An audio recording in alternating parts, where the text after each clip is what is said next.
Bavê min kuştin. Gava em sabî bûn.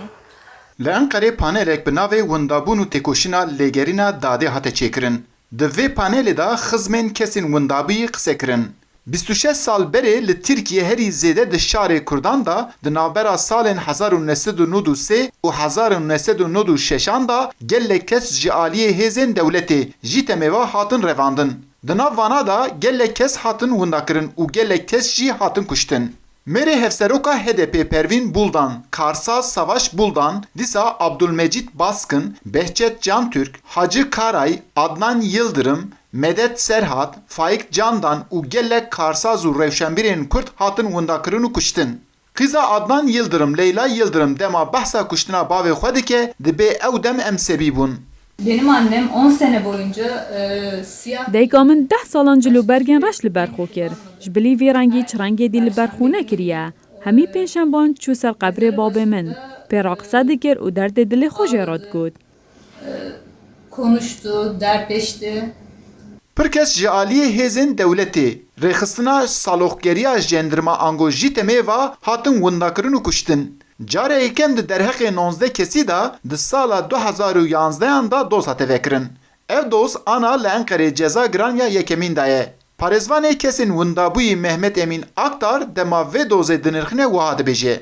Devletiye ve dozu kesi kol vedattan katıl kirin Karsazu o Rewşenbir'in. Em bejin sê parêzer hene mesela teda. Bürokratê devletê gudav devletê min teda hatine katıl kirin kesinlikle Karsazên Kurdun. Kesê godibin ki tekoşîna li Kurdistanê godimeşe alîkarî war kirine ji wê qasê hatine katıl kirin. Ve hatine katıl kirin vana teda. Taybetmendiye yek şev. Duyemîn cara yekeme yek ji kujeran yek itiraf kiriye. Bekuştê dibêje. Binavê Ayhan Çarkın got. Dadgehê jî got, dozgerî jî got, dadgehê jî got.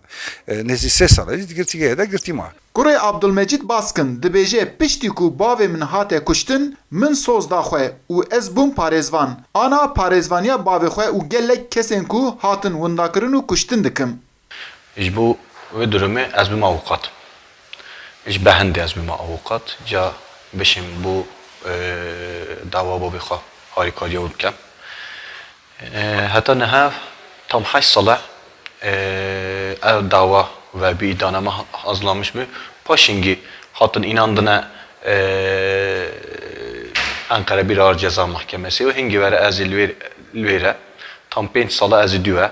Di nav gumanbaran da Mehmet Ağar, İbrahim Şahin, Korkut Eken, Ayhan Çarkın û 15 kesên ku di nav ewlekariya dewletê de kar dikirin hene. Mehmet Ağar demeke jî wezîrê karê navxweyî kiribû. Ayhan Çarkın erkdarekî dewletê bû û got me ev kesan kuştiye. Lê li ber ku ji bo dewletê kuştibûn hiç nehatin cezakirin. Eyüp Demir, Deng Amerika, Enkere.